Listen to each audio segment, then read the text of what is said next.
Welcome back to the news at 10. Let's take you live now to New York, where President Buhari is addressing the UN General Assembly. And we will continue in our determined efforts to reduce greenhouse gas emission. At the center of Nigeria's climate action is our determination to implement the strategies and our intended nationally determined conditions, which will foster low-carbon economy and sustainable growth in building a climate-resilient society. We are creating public awareness through the integrated involvement of the private sector and civil society, and strengthening national institutions and mechanisms.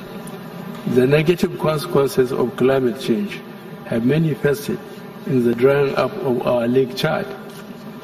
The means of livelihood of an estimated 30 million inhabitants of the Lake Chad Basin spread across Cameroon, Chad, Niger, Nigeria are being severely threatened. The cost of replenishing the lake has been put at $14 billion US under a 5-year plan which should be accorded global attention. Nigeria also supports the African Union initiative on the Great Green Wall to hold the certification. In furtherance of our commitment to environmental sustainability, Nigeria has launched the clean-up of Ogoni land in Nigeria's Niger Delta, based on 2011 environmental assessment of the area by the United Nations Environment Programme.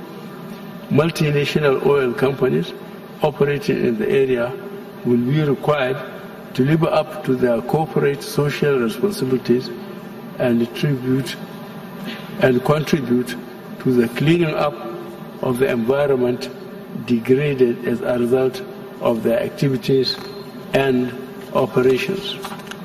We call on development partners and the multinationals to support our efforts through the Ogoni Land Restoration Fund.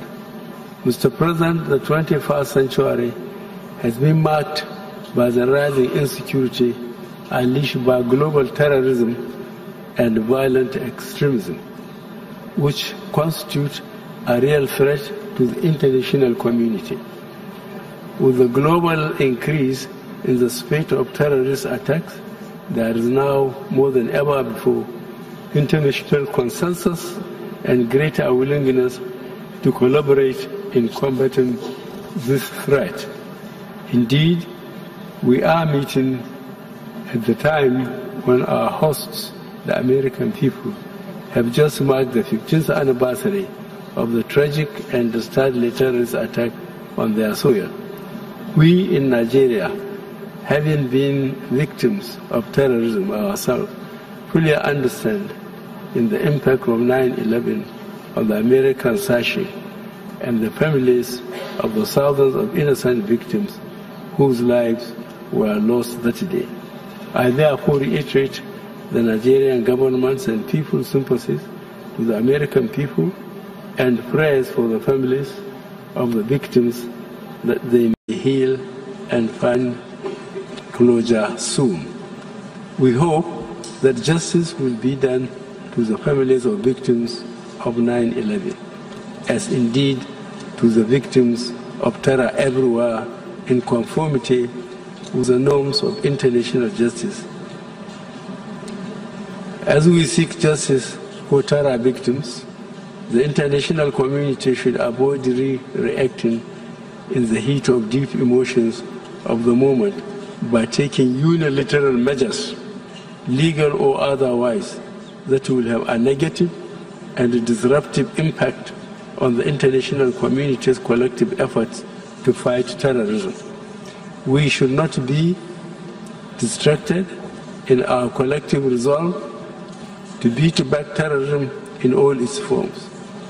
As we confront terror, we must also commit to stopping the proliferation of small arms and light weapons, which nurture its spread. To this end, Nigeria urges member states that are yet to sign and ratify the Arms Trade Treaty to do so without further delay.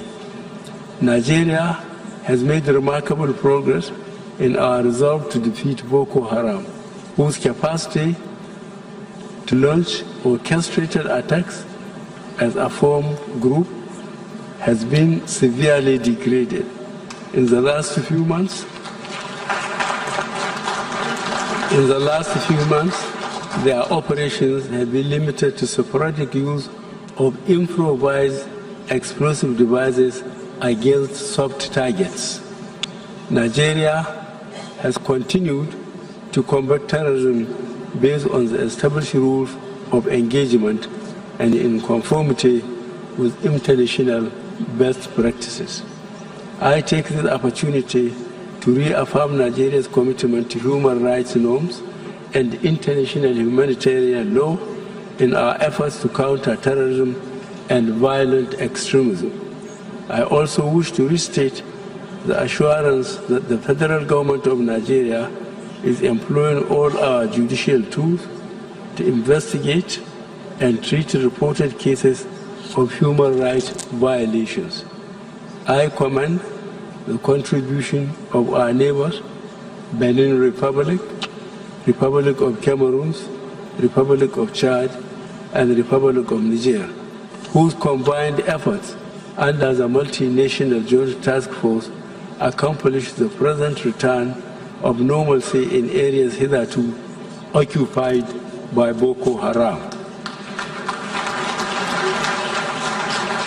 May I also thank our international partners, including France, the United States, the United Kingdom, Germany, the United Nations, ECOWAS, the African Union, and many other multilateral and bilateral partners for their invaluable support. Our experience today is evidence that with determined international collaboration, terrorism can be defeated. Mr. President, the flow of refugees and migrants worldwide has attained alarming proportions. In this wise, Nigeria supports the ceasefire agreement brokered by the United States and Russia to end the atrocious tragedy of the Syrian civil war. Of particular concern to us in Nigeria is the plight of internally displaced persons arising from Boko Haram terrorism. We have taken concrete steps to address their humanitarian needs and to ensure that the necessary conditions are established to enable the voluntary return of the displaced persons to their places of abode in safety and dignity. Mr. President, at the same time, the Palestinian issue, despite years and years of international efforts, is no nearer to being resolved. Nigeria, in company with member states of the African Union, firmly support the two-state solution with Palestinian rights to statehood and conformity with numerous Security Council resolutions, beginning with Resolution 242 of 1967. Let me seize this opportunity to once again thank all United Nations and other aid agencies and development partners currently deployed in northeast Nigeria. I reaffirm Nigeria's commitment to collective action towards an effective global response to address the root causes of refugee flows worldwide. Mr. President, we acknowledge the importance of youth in national development and remain committed to harnessing the potential of the increasing youth bulge.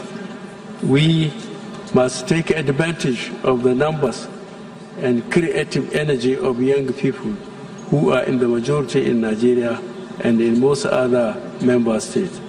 Therefore, at the international level, we call for the establishment of a specialized United Nations agency for youth development to achieve this strategic objective. Nuclear security remains central to our quest for durable peace and security.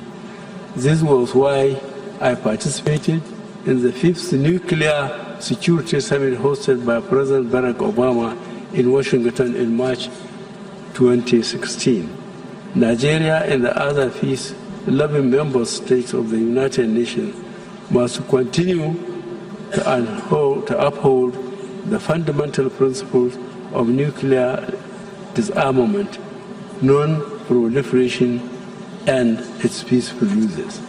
Mr. President, the United Nations should now redouble the long protracted effort for its reform to enable it to effectively address the challenges of our times. Nigeria therefore reiterates its call for the reform of the United Nations Security Council, in particular to reflect equitable and fair representation and greater transparency, legitimacy, and inclusiveness in its decision-making. Africa should be adequately represented on the United Nations Security Council in the permanent member category. In this regard, Nigeria stands ready to serve Africa and the world on a reformed Security Council to advance international peace and security. Mr. President, let me conclude by reaffirming Nigeria's abiding faith in the United Nations and in her capacity to support member states to deliver on the 2030 Agenda for Sustainable Development. I thank you.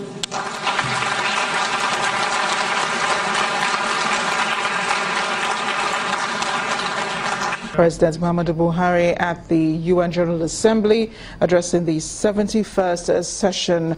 Next on the news at 10, a four-time African Footballer of the Year, Yaya Toure, announced his retirement from international football. More on that in sports news. Please stay with us.